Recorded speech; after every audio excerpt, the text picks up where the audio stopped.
Hello दोस्तों, स्वागत है आपका हमारे न्यू यूट्यूब चैनल में एजुकेशनल सविनय में। तो आज हम आपके लिए लेके आए 2024 का इंग्लिश मॉडल पेपर। बिल्कुल ऐसा ही आने वाला है, जो कि बहुत ही अच्छी तरीके से तैयार किया गया है। सेक्शन 1 की ओर चलते हैं दोस्तों।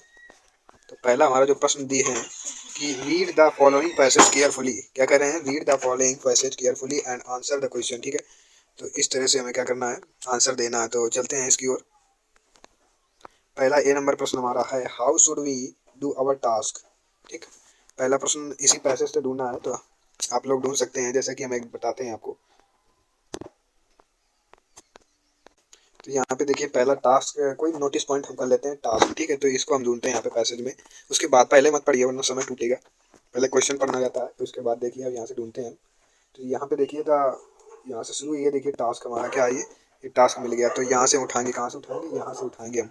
और कहाँ तक लिखेंगे? यहाँ तक। ये जो हमारा लार्ज टास्क, कहाँ तक? यहाँ तक। ठीक, तो दूसरा प्रश्न इसी प्रकार हमें सारे प्रश्न करते हैं, आगे की ओर चलते हैं। प्रश्न नंबर 4 देखिए दोस्तों। प्रश्न नंबर 4 हमारा क्या कह रहा है? प्रश्न नंबर 4 हमारा कह रहा है कि one who task the bright side of the thing is called. तो यहाँ पे हमारा दोस्तों सही आंसर हो जाएगा आपका ऑप्टिमिस्ट। क्या हो जाएगा? 3 नंबर ऑप्टिमिस्ट आपका सही आंसर हो जाएगा। बोर्ड इंटर वालों के लिए बेसिक बहुत ही अच्छा मॉडल पेपर तैयार किया गया है। तो यहाँ पे अगला प्रश्न है B number, item of cock and bull story is. तो ये देखिए दोस्तों, एक मनगढ़ंत कहानी अर्थात फॉल्स स्टोरी। कैसी स्टोरी? फॉल्स।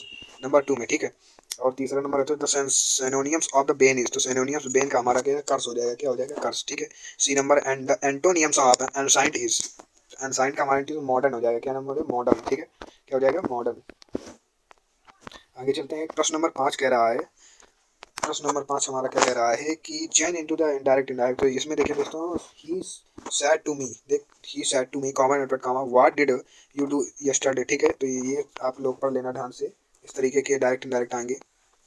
और दूसरा दिया है, he was so tried he could not run. तो इसे हमें कॉम्प्लेक्स बनाना है। ठीक है, ध्यान से देखिए, इसी तरह का प्रश्न आएगा। और सी नंबर हमारा क्या है? सी नंबर है, their glory can never fade. Interrogative बनाना है, इसे क्या करना है? इंट्रोगेटिव बनाना। ठीक है, आगे चलते हैं। क्वेश्चन नंबर डी में, I am tried in doing this. इसे करेक्ट करना है, ये रॉन्ग लिखा हुआ है।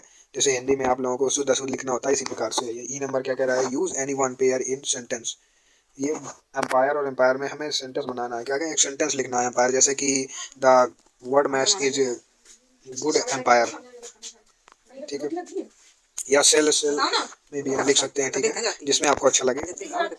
एनी वन, दो में एक ही करना है। ठीक है, ध्यान रखना। ट्रांसलेट 6 नंबर क्वेश्चन में हमारा क्या कह रहा है? Translate into English. Munshi Premchand एक महान साहित्यकार थे, उनका जन्म एक साधारण परिवार में हुआ था। तो ट्रांसलेट तो हमारा अभी आप लोग पढ़ ही चुके होंगे, नहीं तो यूट्यूब में देखिए जाकर। बहुत ही अच्छे से डीएसएल सर बहुत ही अच्छे से पढ़ाते हैं, उसे देखिए जाकर। 7 नंबर में क्या है? Answer any two question in 14 words. ये देखिए, दो प्रश्न आपके यहाँ हैं पोइट्री से। Who was Mukesh and what was his ambition. ठीक है दोस्तों, नंबर दूसरा क्वेश्चन हमारा है, एनी टू क्वेश्चन करने हैं हमारे। तो how deep was the pole, question mark, what was there inside the water. ठीक है, आगे चलते हैं। और इसी का तीसरा क्या कह रहा है? तीसरा नंबर में कह रहा है हमारा कि who was Rajkumar Shukla and what did he tell Gandhi ji. तो इसमें राजकुमार शुक्ला के बारे में जो लेसन हमारा, और गांधी जी के बारे में हमें लिखना है। ठीक है, और प्रश्न नंबर 8 में हम आ चुके हैं। क्या कह रहा है कि any one question in 80 words.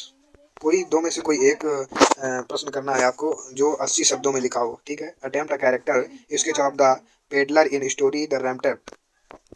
और प्रश्न नंबर 2 में क्या कह रहा है? Describe the life of ragpicker in Seemapuri. ठीक है, सीमापुरी वाले चैप्टर से ये आया है। आगे चलते हैं। प्रश्न number 9, read the following stanza and answer the question. इसे पढ़िए और उसके उत्तर दे दिए। ठीक है, तो ये स्टैंजा आया है और इसको पढ़कर हमें आंसर देना है। जैसे अनसीन पैसेज आता था, इसी प्रकार जैसे मैंने एक बताया था, उसी प्रकार ये करने हैं। तीनों आंसर आप लोग उसी प्रकार कर सकते हैं। ठीक है, इसी प्रकार आपको तीनों उत्तर देने हैं। ठीक है, और प्रश्न नंबर 10 क्या कह रहा है? प्रश्न नंबर 10 कह रहा है, right the central idea of any one. देखिए, सभी छात्रों को शेयर हमारा वीडियो करते रहना है। न्यू चैनल है, प्लीज सपोर्ट जरूर करना। Right the central idea of any one. देखिए, माई मदर एट 66 में, और आई थिंक ऑफ ब्यूटी और कीपिंग क्वेट्स, तीनों में किसी एक का आप लिख सकते हैं। ठीक है, जो भी आपको अच्छा लगता हो। और चलते हैं आगे हम। Answer any two question in 14 words. प्रश्न नंबर 11 का कह रहा है, answer any two question in 14 words. 44 शब्दों में हमें दो प्रश्नों के उत्तर देने हैं। ठीक है, दो प्रश्नों के। ए नंबर हमारा प्रश्न क्या है? Who is the tiger king, why does he get that name. ठीक है, और इसी प्रकार दूसरा नंबर हमारा क्या कह रहा है? Who was Hana, question mark, how did Sadao marry her. ठीक है दोस्तों, और प्रश्न नंबर 3, how did Charlie get into the third level. 3 में 2 प्रश्न हमें करने हैं, किसमें एनी 2 क्वेश्चन करने हैं, ठीक है। आगे चलते हैं प्रश्न नंबर 12 में। ये जो को हाँ सप्लीमेंट्री से शायद आया, तो आंसर एनी 1 क्वेश्चन, ठीक है। 80 वर्ड्स में, कितने में 80 वर्ड्स में हमें देना है। तो 3 में हमें क्या एक आंसर देना है। राइट अ कैरेक्टर स्केच, ठीक है, right a character of shadow. और प्रश्न नंबर 2 क्या कह रहा है, 2 ही प्रश्न हमारे। Who what was the predictions of the astrologer and who did the tiger king get its name, ठीक है दोस्तों। इसी तरह आपको इनके उत्तर देने हैं। देखिए उत्तर कोई कठिन बात नहीं है, इंग्लिश का प्रश्न करने के लिए आप इसे बना करके लिख सकते हैं और पैसेज की सहायता ले सकते हैं। कोई भी आप कहीं से पैसेज की सहायता ले सकते हैं और आप लिख सकते हैं यदि प्रश्न आपको नहीं आ रहा है, ठीक है दोस्तों। तो वीडियो अच्छा लगा तो लाइक कर देना और चैनल को सब्सक्राइब कर देना। Thank you so much.